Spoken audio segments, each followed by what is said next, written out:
ప్రభువును రక్షకుడైన యేసుక్రీస్తు నామమున గుడ్ సమరణ మీ కుటుంబ సభ్యులను మీ అందరికీ శుభాభివందనాలు.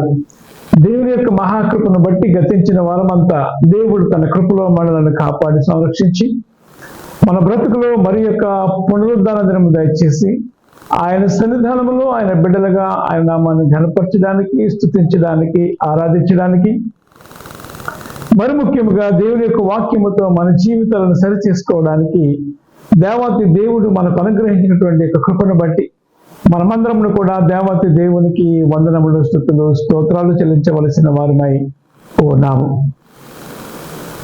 రూపాంతర ఆదివారం కొరకు ఏర్పాటు చేయబడినటువంటి పరిశుద్ధ దేవుని లేఖన పాఠ్యాంశములుగా పాత నిబంధన పాఠ్య భాగముగా నిర్గమకాండ గ్రంథము 3వ అధ్యాయము 1వ వచనము నుండి 6వ వచనము వరకు, అలానే పత్రికా పాఠ్య భాగముగా అపోస్తలుడైన పౌలు కొరింథీయులకు రాసినటువంటి 2వ పత్రిక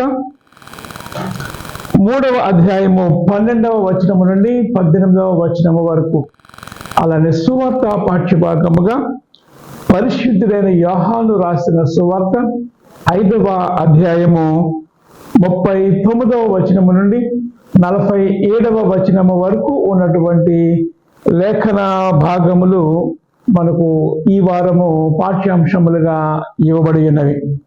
ఈ లేఖనములను ధ్యానం చేయడానికి ముందుగా ఆత్మదేవుని సహాయాన్ని కోరుకున్నాం. కృపయు కనికరము గల ప్రియ పరమ తండ్రి, వందనములు, స్తుతులు, స్తోత్రులు నాయన. దేవుని కృపను బట్టి నాయన నీ సన్నిధానంలోనికి మరి ఒక్కసారి నీ బిడ్డలుగా మేమందరమును చేరి ఈ రీతిగా నేను ఘనపరిచే భాగ్యం మీరు మాకు ఇచ్చినందుకు వందనాలు చెల్లిస్తూ ఉన్నాం.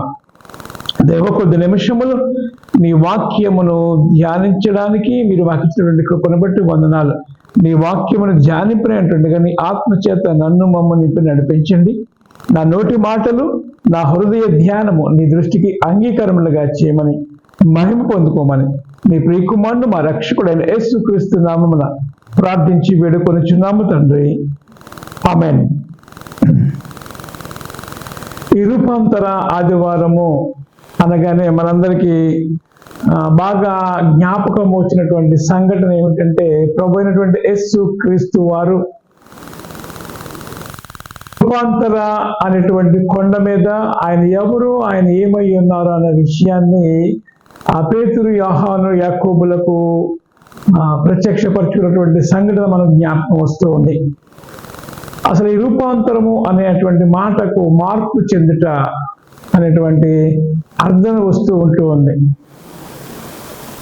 ఈ రూపాంతరములో మనం ఆలోచన చేయవలసినటువంటి విషయం ఏమిటంటే, దేవుని యొక్క ప్రత్యక్షత, ది ప్రెసెన్స్ ఆఫ్ గాడ్.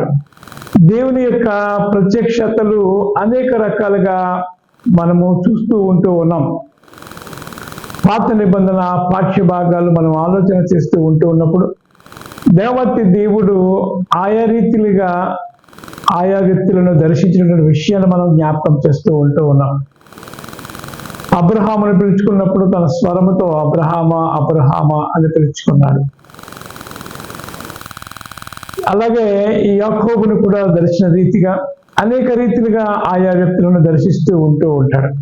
అయితే ఈరోజు మనం చదువుకున్నటువంటి పాత నిబంధన పాఠ్య భాగము ఏదైతే ఉన్నదో, ఈ నిర్గమకాండ గ్రంథము 3వ అధ్యాయము 1-6 వచనాలు మనం ఆలోచన చేస్తూ ఉంటూ ఉన్నప్పుడు,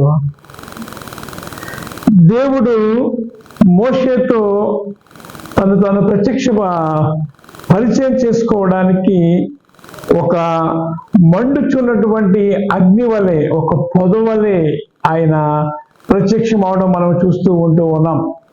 మరి మోషే తన మామ యొక్క మందను మేపుతూ ఉన్నటువంటి సందర్భంలో దేవాతి దేవుడు ఆ పొదలో ఒక అగ్ని వలె, మండుచూ ఉన్నటువంటి అగ్ని వలె అక్కడ ప్రత్యక్షం అవడం. ఆ ప్రత్యక్షత ఏమిటి? ఇది ఇలా కాలుతూ ఉంది, కానీ ఎంత మాత్రం కూడా ఇంకెంత మాత్రం ముందుకు రావట్లేదు, అక్కడే కాలుతూ ఉంది. ఇది చాలా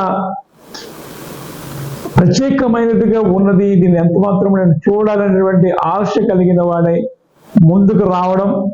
వెంటనే అప్పుడు దేవాతి దేవుడు మోషేతో మాట్లాడడం, నీవు రావద్దు ముందుకి, నీ ఉన్నటువంటి స్థలము పవిత్రమైనది. అంటే దేవుడు ఎక్కడ ఉంటే అక్కడే పవిత్రమైనటువంటి స్థలం. ఆ స్థలంలో అంటూ నువ్వు రావద్దు, నీవు చెప్పులు విడిచిపెట్టు అనేటువంటి మాటను జ్ఞాపకం చేస్తూ ఉన్నాడు. ఈ రీతిగా మోషేను దేవుడు తన అగ్ని ద్వారా పరిచయం చేసుకున్నాడు. ఆయన అగ్ని వంటి వాడుగా మనం చూస్తూ ఉంటూ ఉన్నాం. అనేక సందర్భాల్లో అగ్ని దేవుని యొక్క ఉనికిని లేక దేవునికి గుర్తుగా మనం చూస్తూ ఉంటూ ఉన్నాం. ఆ కర్మెలు పర్వతం మీద కూడా మనం ఆలోచన చేస్తూ ఉంటూ ఉన్నప్పుడు, అక్కడ ఛాలెంజ్ విసురుతూ ఉంటూ ఉన్నప్పుడు, అక్కడ బయలు ప్రవక్తులకు ఏలియాకు ఉన్నటువంటి ఆ యొక్క గొడవ ఏదైతే ఉన్నదో, ఎవరు దేవుడు గొప్పవాడు అనేటువంటి ఆలోచన వచ్చినప్పుడు, మీ దేవుడు గొప్పవాడైతే మీరు మీ బయలుదేవతను పిలవండి, నా దేవుడు గొప్పవాడైతే నేను నా దేవుని పేరట ఇక్కడ ఆశ్చర్యకార్యాలు జరిగిస్తాను అనేటువంటి విషయం మనందరికీ తెలుసు. ఆ కోవినటువంటి దూడలను వధించి అక్కడ పెట్టినప్పుడు, ఎవరి దేవుడైతే ఆకాశము నుండి అగ్నిగంధకముల చేత ఈ ఈ ఎద్దులను దహించి వేస్తూ ఉంటారో వారే నిజమైన దేవుడు అనేటువంటి ఛాలెంజ్ చేస్తూ ఉంటూ ఉన్నప్పుడు, ముందుగా బయలు ప్రవక్తలు ఎంతగానో ప్రయత్నించారు, కానీ వారు విఫలమయ్యారు. ఎందుకంటే వారు ఆరాధిస్తున్నటువంటిది జీవము గల దేవుణ్ణి కాదు, జీవము లేని దేవుణ్ణి వారు ఆరాధించారు. కాబట్టి వారు శక్తి లేని వారుగా ఉండిపోయారు. జీవము గల దేవుడు, శక్తి గల దేవుడు, ప్రార్థన ఆలకించే దేవుడు, మానవులను విమోచించే దేవుడు, మానవుల పక్షమున కార్యము చేసే దేవాతి దేవుడు, నేను ఉన్నవాడును అనువాడును అని సెలవించినటువంటి దేవాతి దేవుడు ఎప్పుడైతే తన భక్తుడు ప్రార్థన చేశాడో ఏలియా, వెంటనే ఆకాశము నుండి అగ్ని రథములు అగ్ని దిగి రావడం, ఆ కోపినటువంటి ఆ ఎద్దులను వెంటనే దహించి వేయడం కూడా మనం చూస్తూ ఉంటూ ఉన్నాం. అగ్ని దేవుని సన్నిధికి గుర్తుగా మనం చూస్తూ ఉంటూ ఉన్నాం. మూడవదిగా మనం ఆలోచన చేస్తూ ఉంటూ ఉన్నప్పుడు, అనేక సందర్భాల్లో నా వాక్యము అగ్ని వంటిది కాదా అనేటువంటి మాటను కూడా జ్ఞాపకం చేస్తూ ఉంటూ ఉన్నాం. బంగారమును అది మెరుగు పెడుతూ ఉంటూ, అగ్ని చేత కాల్చబడుతూ ఉంటూ, శుద్ధీకరించబడుతూ, అలానే దేవుని వాక్యము మనల్ని సరిచేస్తూ ఉంటుంది, శుద్ధి చేస్తూ ఉంటుంది. అందుకే నా వాక్యం అగ్ని వంటిది కాదా. బాప్తిస్మిచ్చి యోహాను కూడా అనేక సందర్భాల్లో మనం చూస్తూ ఉంటూ ఉన్నాం. నేనైతే నీళ్ళలో బాప్తిస్మ ఇస్తూ ఉన్నాను, కానీ నా వెనక వచ్చి వాడు మీకు అగ్ని బాప్తిస్మ ఇస్తూ ఉంటాడు. అంటే దాని అర్థం ఏమిటంటే, దేవుడు అనేక సందర్భాలలో అగ్నియునుడు ఆయన దహించు అగ్నిగా ఉన్నటువంటి విషయాన్ని కూడా మనం చూస్తూ ఉంటూ ఉన్నాం. ప్రియమైన వాళ్ళారా, ఈ రీతిగా దేవాతి దేవుడు ఆయా వ్యక్తులను ఆయా రీతిలుగా దర్శిస్తూ ఉంటాడు. ప్రియమైన వాళ్ళ రూపాంతర ఆదివారంలో మనం ఆలోచిస్తున్నటువంటి విషయం ఏమిటంటే, ఆయనను మనము తెలుసుకోబోతూ ఉన్నాం. To know who is God, దేవుడు ఎవరు, ఏమై ఉన్నాడు అనే విషయాన్ని మనం తెలుసుకోబోతూ ఉన్నాం. ప్రభువైనటువంటి యేసు క్రీస్తు వారు కూడా ఆయన పరిచర్య జరిగినటువంటి దినాలలో అనేక ఆశ్చర్య కార్యములు అన్ని జరిగిన తర్వాత తన శిష్య బృందాన్ని ఏర్పాటు చేసుకున్న తర్వాత, అరే అబ్బాయి నా గురించి జనాలు ఏమనుకుంటూ ఉన్నారు అని అడుగుతూ ఉంటూ ఉన్నప్పుడు వారన్నారు, బాప్తిస్మిచ్చి యోహానుని కొందరు అనుకుంటున్నారు, మోషేవని కొందరు అనుకుని, ఏలియాని కొందరు అనుకుంటూ ఉన్నారు అని అనుకుంటున్నా. ఓహో అలా అనుకుంటున్నారా, సరే మీరైతే ఏమనుకుంటూ ఉన్నారు అని అడిగినప్పుడు పేతురు వెంటనే అని అంటున్నాడు, జీవము గల దేవుని కుమారుడు. ఎలా తెలిసింది? ఆత్మ రెవల్యూషన్. ఎప్పుడైతే ఈ మాటను పేతురు పలికాడు, దేవతి దేవుడు నా ప్రభువైనటువంటి యేసుక్రీస్తు వారు మెచ్చుకుని, బలా నా దేవుడు నీకు బయలుపరిచాడు అనేటువంటి విషయాన్ని జ్ఞాపకము చేస్తూ, పేతురు బండ మీద నా సంఘాన్ని కడతామని చెప్పడం, పేతురుని అప్రిషియేట్ చేయడం కూడా మనం చేస్తూ ఉన్నాం. నా తండ్రి బయలుపరిస్తేనే కానీ నీకు తెలియదు అనే విషయాన్ని కూడా జ్ఞాపకం చేస్తూ యేసుక్రీస్తు వారు ఆ రీతిగా అక్కడ మాట్లాడిన విషయం మనందరికీ తెలుసు.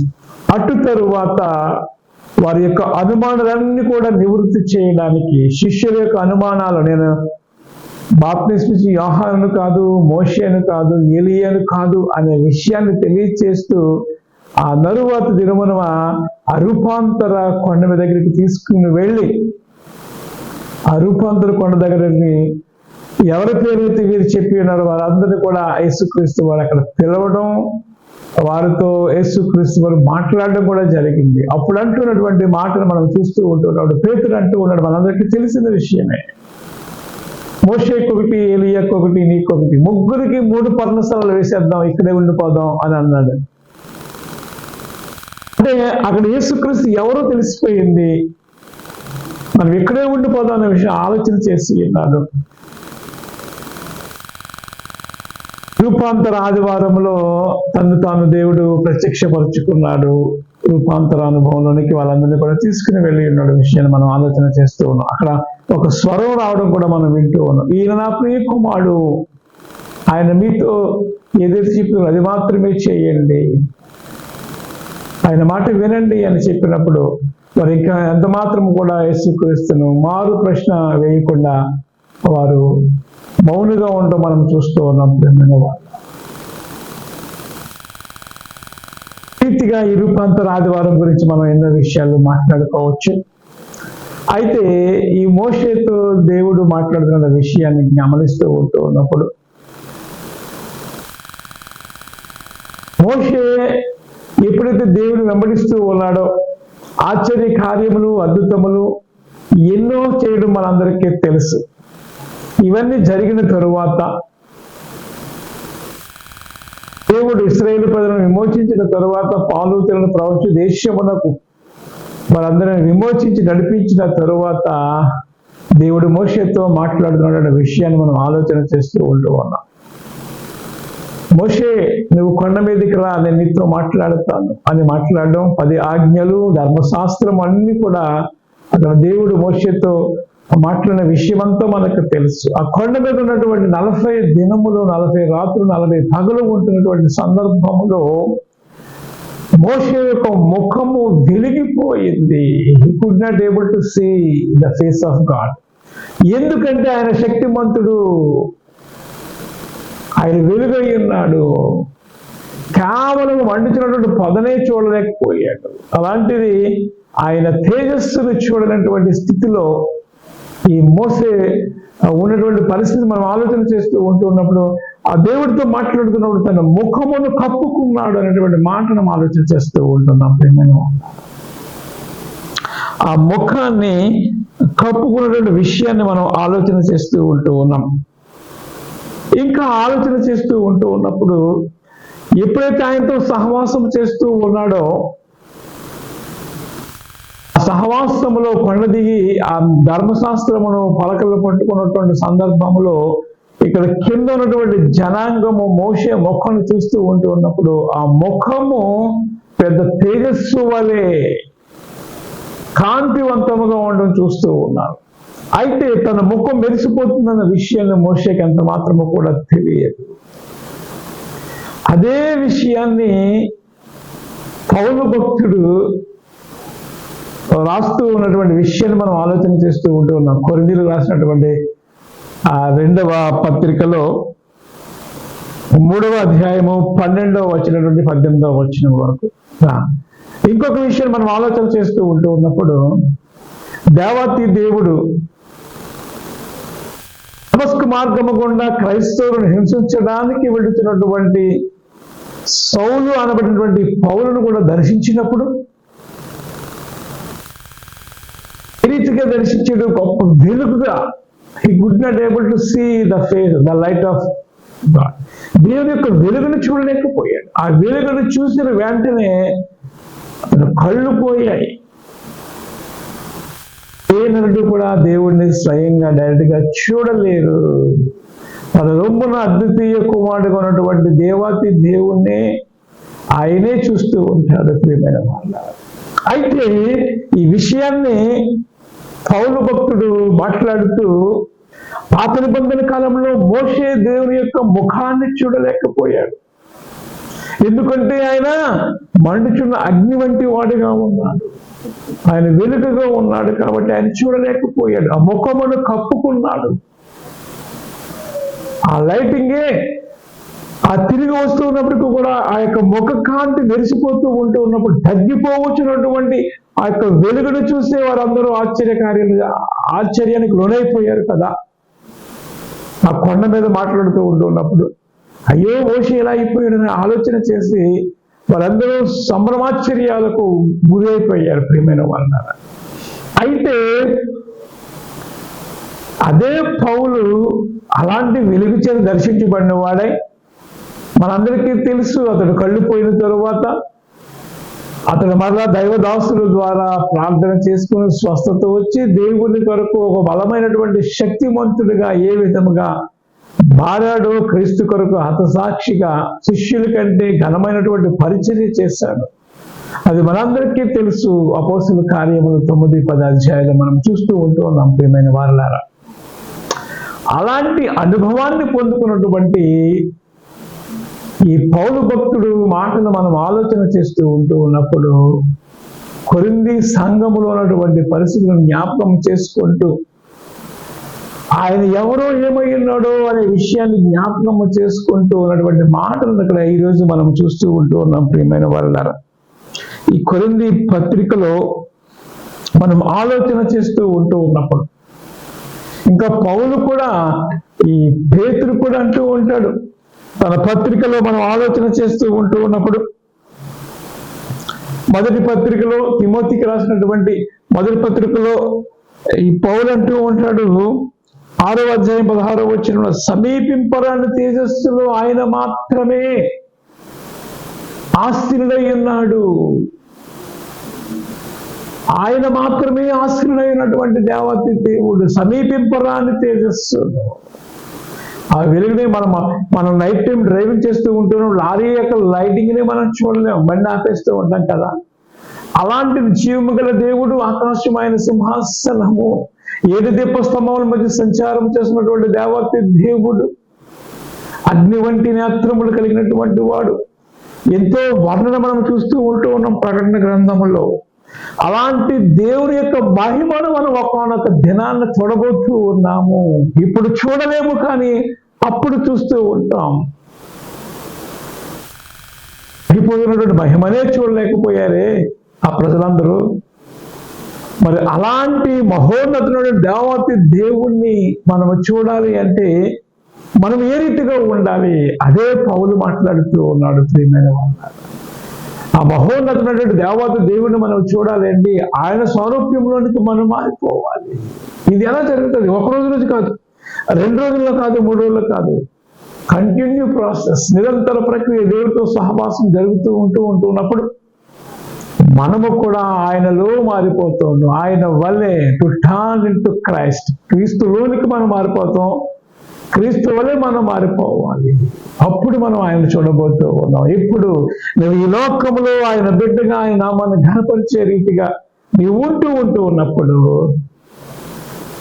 నీవు ఒకనొక దినాన్న ఆయన చూడబోతూ ఉన్నావు. అదే మన నిరీక్షణ. ప్రియమైన వాళ్ళ, ఇప్పుడు మనం చూడలేము.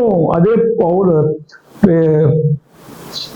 అంటాడు కొరింథీ సంఘానికి లేఖ రాస్తూనే, మనము మన ముఖాన్ని ఏ విధంగా అద్దంలో చూస్తూ ఉంటున్నామో ఆ అద్దంలో సరిగ్గా కనిపించకపోవచ్చు. అంటే పూర్వకాలంలో అంత క్లారిటీగా ఉండకపోవచ్చు, కానీ ఇప్పుడైతే క్లారిటీగా ఉన్నాయి. కానీ మనం ఏ రీతిగా అయితే మన ముఖాన్ని అద్దంలో సహజత్వం చూసుకుంటూ ఉన్నామో, ముసుగు లేకుండా డైరెక్ట్ గా మనము ఆ మహిమాన్వితుడైనటువంటి దేవతి దేవుడిని మనం చూడబోతూ ఉన్నాము. ఇది క్రైస్తవ నిరీక్షణ. ఆయన దగ్గరికి మనం వెళుతూ ఉన్నాం. ఆయన బిడ్డలుగా మనం జీవించాలి దేవుని యొక్క కృపను బట్టి. పౌలు అదే విషయాన్ని మాట్లాడుతూ ఉన్నాడు. ప్రియమైన వాళ్ళారా, రోమాపత్రిక 5వ అధ్యాయము 2వ వచనాన్ని మనం ఆలోచన చేస్తూ ఉన్నప్పుడు అపోస్తలుడైన పౌలు రోమీయులకు రాసినటువంటి పత్రికలో 2వ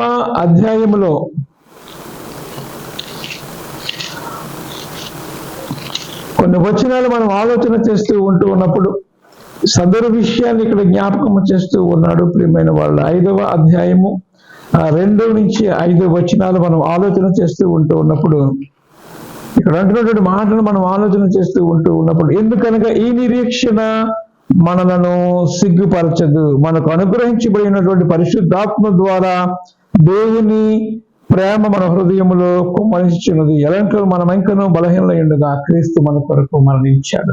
మనల్ని తిరిగి ఆయనలో జీవింప చేయడానికి,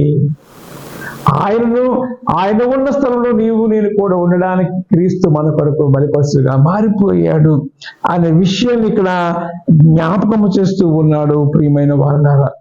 ఇంకేమంటే ఈ కొరింథీయులకు రాసినటువంటి పత్రికలో 2వ పత్రికలో 3వ అధ్యాయము మనం ఏదైతే చదువుకుంటూ ఉన్నామో 12వ వచనం నుండి మనం ఆలోచన చేస్తూ ఉంటూ ఉన్నప్పుడు 3వ అధ్యాయము 12వ వచనాలు మనం ఆలోచన చేస్తూ ఉంటూ ఉన్నప్పుడు, తగ్గిపోవచ్చున్న మహిమ యొక్క అంతమును ఇశ్రాయేలీయులు తేరి చూడకున్నట్లు మోషే తన ముఖము మీద ముసుగు వేసుకొనును.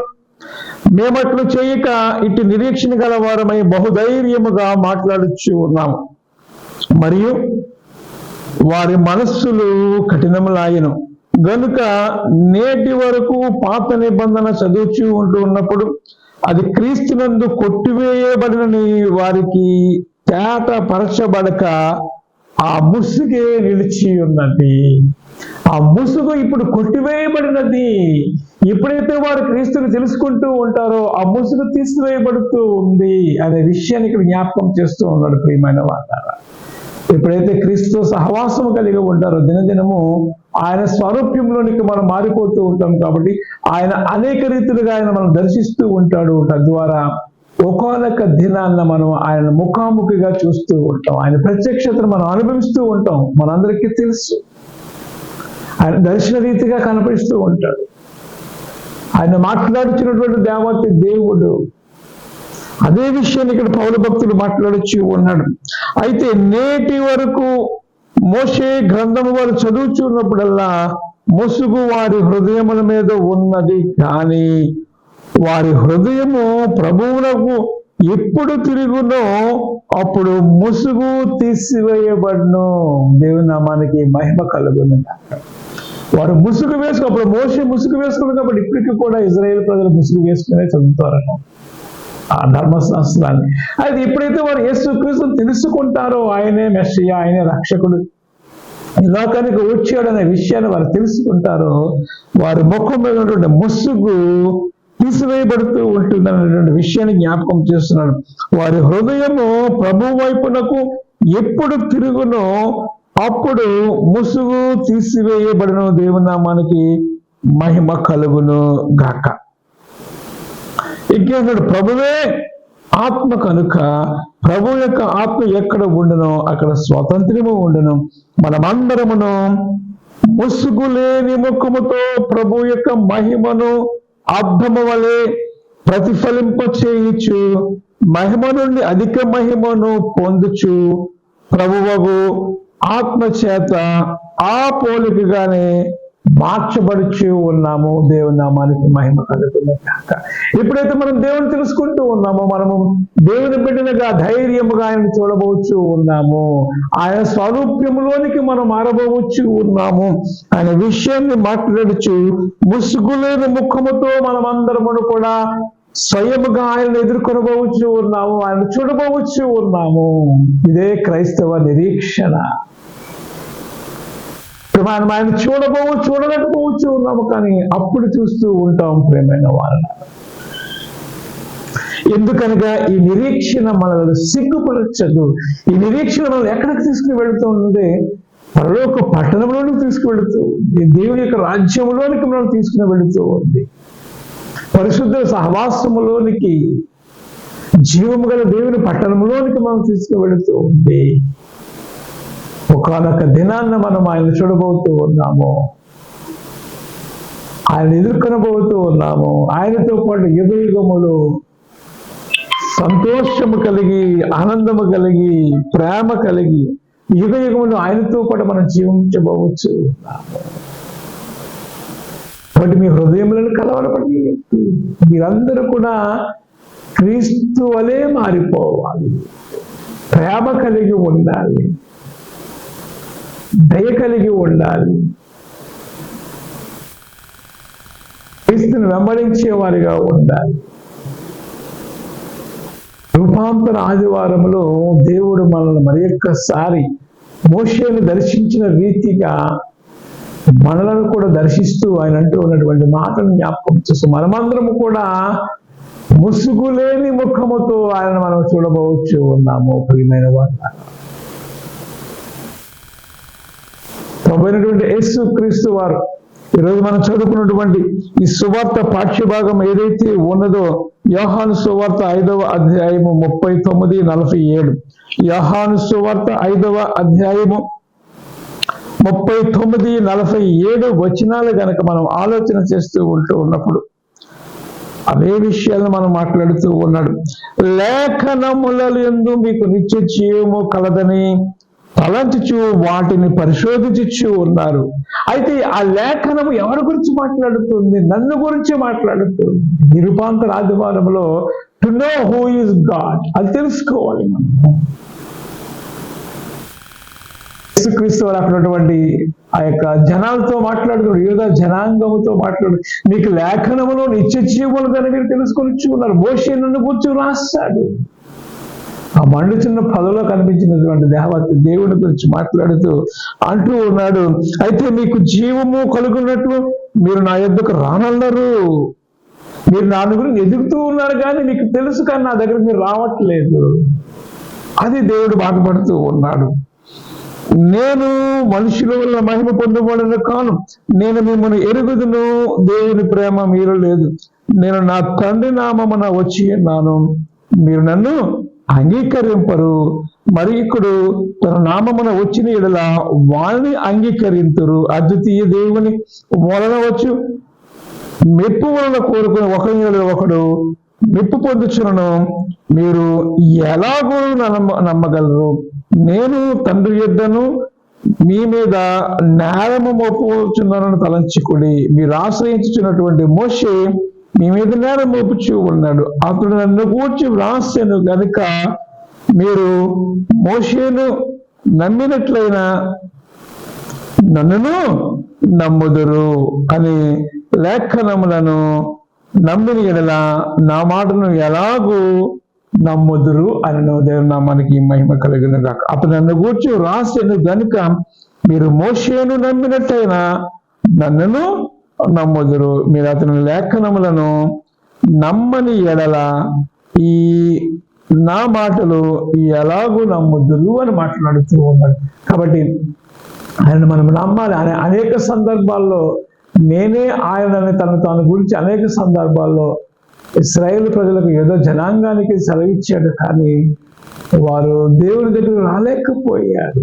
జీవము గల వాక్యాన్ని వారు చదువుతూ ఉన్నారు కానీ వారు దేవుని తెలుసుకోలేకపోతూ ఉన్నారు. కాబట్టి నువ్వు దేవుని బిడ్డగా ఉంటే ఇప్పుడు నువ్వు దేవుని ముఖాముఖంగా చూడలేకపోవచ్చు కానీ ఒకానొక దినాన్న నీవు ఆయనను చూడబోవచ్చు ఉన్నావు. దేవుని నామానికి మహిమ కలుగును గాక. యేసుక్రీస్తు నేను లోకములకు వెలుగై ఉన్నాను. He is the light of the world. నన్ను వెంబడించేవాడు చీకట్లో ఎంత మాత్రమో ఉండగా వెలుగులోనే నన్ను వెంబడించేవారుగా ఉంటారు. కాబట్టి ఈ లోకములో నన్ను నమ్మి నా బిడ్డలుగా ఎవరైతే ఉంటారో ఒకనొక దినాన స్వయముగా నన్ను చూడబోతూ ఉన్నారు. కాబట్టి మీరు దేవుని బిడ్డలుగా ఈ లోకములో విశ్వాసులుగా నిజమైనటువంటి క్రైస్తవులుగా జీవించినట్లయితే పరలోకములో ముఖాముఖిగా ఆయన మనం చూడబోతూ ఉన్నాం. కాబట్టి ఈ నిరీక్షణ మనల్ని సిగ్గుపరచదు. ఎన్నో శ్రమలు ఇబ్బందులు ఇరుకులు ఉన్నప్పటికీ కూడా విశ్వాసములకు కర్తయు దాన్ని కొనసాగించు అనేటువంటి యేసు వైపు చూస్తూ మన ఎదుటి ఉంచుకున్నటువంటి ఈ నిరీక్షణ పరుగు పందెములో ఓపికతో మనమందరం కూడా పరుగెత్తుదాం. ముఖానొక దినాల ఆయన మనం ముఖాముఖిగా చూస్తూ ఉంటాం. భక్తాగ్రేసులందరినీ మనం చూడబోతూ ఉన్నాం. పౌలు భక్తుడు అదే మాట్లాడుతున్నారు హెబ్రీ సంఘములో. హెబ్రీ రాసినటువంటి పత్రిక 12వ అధ్యాయం మనం ఆలోచన చేస్తూ ఉంటూ ఉన్నప్పుడు ఇప్పుడైతే సియోను కొండకు 12వ అధ్యాయం హెబ్రీ పత్రిక 12వ అధ్యాయం 22వ వచనములో, ఇప్పుడైతే సియోను కొండకు జీవము గల దేవుని పట్టణమునకును అనగా పరలోకపు యెరూషలేమునకును దేవేలకులకి దేవదూతల యుద్ధకును పరలోకమందు వ్రాయబడి ఉన్న జ్యేష్ఠుల సంఘము యందును వారి మహోత్సవమునకును అందరి న్యాయాధిపతి అయిన దేవుని యుద్ధకును సంపూర్ణ సిద్ధి పొందిన నీతిమంతుల ఆత్మల యుద్ధకును క్రొత్త నిబంధనకు మధ్యవర్తైనటువంటి యేసు క్రీస్తునొద్దకును హేబేలు కంటే మరి శ్రేష్టముగా పలుకు ప్రోక్షణ రత్నమునకును మీరు వచ్చి ఉన్నారు. దేవుని నామానికి మహిమ కలుగును గాక. ఇక్కడ అంటూ ఉన్నారు, మీరు ఇప్పుడైతే ఆయన చూడలేకపోతున్నారు, ఎక్కడికి వెళుతూ ఉన్నారంటే భవిష్యత్తుని ఇక్కడ మాట్లాడుతూ ఉన్నాడు. హేబేలు రక్తం దగ్గరకు, జీవము గల దేవుని యుద్ధకు, జ్యేష్ఠుల సంఘం యుద్ధకు, నీతిమంతుల ఆత్మ యుద్ధకు, సింహాసనమైనటువంటి దేవత దేవుని యుద్ధకు మనం ముఖాముఖిగా చూడబోతూ ఉన్నాము అనేటువంటి మాటను జ్ఞాపకం చేస్తూ ఉన్నాను. కాబట్టి ఇప్పుడు ఆయన మనం చూడలేకపోవచ్చు, కానీ ఒక్కొక్క దినాన్ని మనం ఆయనను ముఖాముఖిగా చూడబోతూ ఉన్నాము. ఎవరికి అంటే ఈ ధన్యత ఆయన యందు భయభక్తులు కలిగినటువంటి వారికి. కాబట్టి లోకంలో దేవుని బిడ్డలుగా, దేవుని కలిగిన వారుగా దేవుని ప్రచురపరుద్దాం, ఒక వెలుగుగా ఉందాం. అట్టి కృపా పరిశుద్ధాత్మ దేవుడు మనందరికీ దయచేయను కాక. ఆమేన్. దేవానికి వందనాలు చెల్లిస్తూ ఉన్నాం. నీ కృపను బట్టి విభక్తమైనటువంటి వాక్యమంతో ఫలించడానికి నీ కృప అనుగ్రహించి మహిమ పొందుకోమని నీ ప్రియకుమారుడు మా రక్షకుడైన యేసునామమున ప్రార్థించి వేడుకొనుచున్నాము తండ్రి. ఆమేన్. తండ్రి, కుమార పరిశుద్ధాత్మ త్రియేక దేవుని దీవెన మీ అందరికి తోడైనను గాక. ఆమేన్.